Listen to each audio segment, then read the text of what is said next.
எங்கள் வாழ்வும் எங்கள் வளமும் மங்காத தமிழென்று சங்கே முழங்கு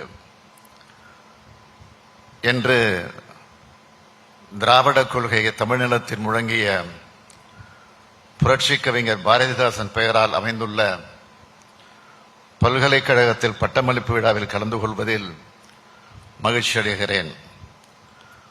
மாண்புமிகு இந்திய பிரதமர் அவர்கள் இந்த பட்டமளிப்பு விழாவில் கலந்து கொண்டு சிறப்பித்தமைக்காக எனது மனமார்ந்த நன்றியை தெரிவித்துக் கொள்கிறேன். இந்தியாவிலேயே உயர்கல்வியில் சிறந்து விளங்கும் மாநிலம் தமிழ்நாடு. கல்வியில் சிறந்த என்ற எந்த பட்டியல் எடுத்தாலும் அதில் தமிழ்நாட்டு கல்வி நிறுவனங்கள் தான் அதிகமாக இடம்பெற்றிருக்கும். 100 ஆண்டுகளுக்கு முன்னாடி நீதி கட்சி ஆட்சி காலத்தில் கல்விக்காக போடப்பட்ட விதைதான் இன்னைக்கு வளர்ந்து கல்வியை சிறந்த மாநிலமா நாம் உயர்ந்து நிற்கிறோம். நமது திராவிட மாடல் அரசு அனைவருக்கும் கல்வி, அனைவருக்கும் கல்லூரி கல்வி, அனைவருக்கும் ஆராய்ச்சி கல்வின்ற இலக்கோட தான் சமூக நீதி புரட்சிய கல்வித்துறையில நடத்தி வருது.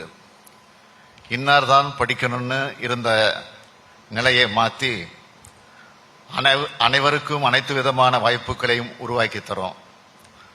தமிழ்நாட்டு மாணவர்களை படிப்பிலும் வாழ்க்கையிலும் வெற்றிகளாக்க நான் முதல்வன் திட்டம் உருவாக்கப்பட்டு உள்ளது.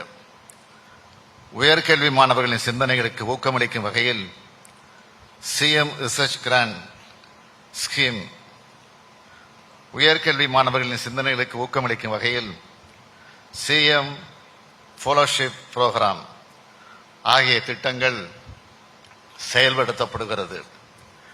பெண் கல்வியை ஊக்குவிக்கும் பொருட்டு மூவலூர் ராமாமிர்தம் அம்மையார் உயர்கல்வி உறுதி திட்டம் எனும் புதுமை பெண் திட்டத்தின் மூலம் அரசு பள்ளியிலே படித்து கல்லூரிக்கு நுழைய 3,45,362 மாணவியருக்கு மாதந்தோறும் 1000 ரூபாய் வழங்கப்படுகிறது.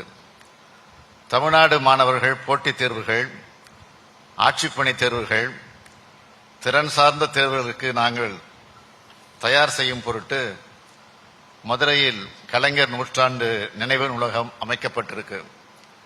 எனது கனவு திட்டமான நான் முதல்வன் திட்டத்தின் மூலம் 2 ஆண்டுகளில் 29 லட்சம் மாணவர்களுக்கும் 32,000 ஆசிரியர்களுக்கும் திறன் மேம்பாட்டு பயிற்சி வழங்கப்பட்டுள்ளது.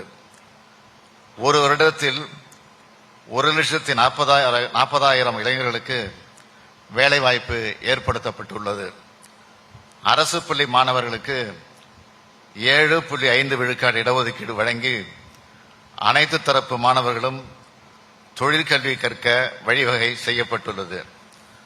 2021-22, 2022-23, 2023-24 ஆகிய 3 கல்வி ஆண்டுகளில் இந்த இடஒதுக்கீட்டின் மூலம் 28,749 மாணவர்கள் பொறியியல், மருத்துவம், வேளாண்மை, சட்டம், மீன்வளம் மற்றும் கால்நடை மருத்துவம் ஆகிய படிப்புகளில் சேர்ந்துள்ளார்கள். இவர்களில் கல்வி கட்டணம், விடுதி கட்டணம், பேருந்து கட்டணம் அனைத்தையும் தமிழ்நாடு அரசு ஏற்றுக்கொண்டு 482 கோடி ரூபாய் செலவிடுகிறது. இது எல்லாமே தமிழ்நாட்டின் மாணவ சக்தியை அடுத்த கட்டத்துக்கு வளர்த்தெடுக்கிற முயற்சிகள். இன்றைக்கு பாரதிதாசன் பல்கலைக்கழகம் உலக பல்கலைக்கழகங்கள் தரவரிசை பட்டியலிலும் தேசிய தரவரிசை பட்டியலிலும் இடம்பெற்றுள்ளது. அப்படிப்பட்ட சிறப்புமிக்க இந்த பல்கலைக்கழகத்தில் அமைந்துள்ள புரட்சி கவிஞர் பாரதிதாசன் சிலை, பொறியியல் மற்றும் தொழில்நுட்ப துறைகள், தமிழ் மையம் ஆகிய அனைத்தையும் தொடங்கினது நம்மோட திராவிட மாடல் அரசுதான்றதை பெருமையோடு குறிப்பிட்டு காட்ட விரும்புகிறேன். செய்திகளை உடனுக்குடனும் துல்லியமாகவும் தெரிந்து கொள்ள சப்ஸ்கிரைப் பண்ணுங்க.